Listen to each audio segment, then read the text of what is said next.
কখনো যদি মুনাফিকদের জন্য আপনি দোয়া করেন বা না করেন, 70 বার যদি আপনি মুনাফিকদের জন্য দোয়া করেন গো, ফালা ইয়াগফিরাল্লাহু লাহুম, আল্লাহ মুনাফিকদেরকে ক্ষমা করবেন না। এই আয়াত নাযিলের পর নবীজি জানাজার নামাজ পড়াতে গেলেন। উমর রাদিয়াল্লাহু তাআলা নবীজির জামায় ধরে আকর্ষণ করে বললেন, ইয়া রাসূলুল্লাহ, আল্লাহ বললেন কি, আর আপনি কেমনে জানাজার নামাজ পড়াতে আসলেন? আমার নবীর দিনের নবী বিশ্বনবী বলেন, উমর, আল্লাহ বলেছেন 70 বার দোয়া করলে দোয়া কবুল হবে না।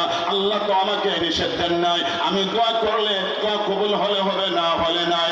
অন্তত যে ছেলেটা তার বাবার চেয়ে আমি আমাকে বেশি ভালোবাসে, যে ছেলেটা আল্লাহকে বেশি ভালোবাসে, আমি জানাজার নামাজ পড়াইলে আর কিছু হোক বা না হোক, ছেলেটা তো খুশি হবে। সে যেহেতু খাঁটি ইমানদার, নবীজি নামাজ পড়াইলেন, সাথে সাথে আল্লাহ নিষেধ দিলেন, ওয়ালা তুসাল্লি আলা আহাদিন মিনহুম মাতা আবাদা।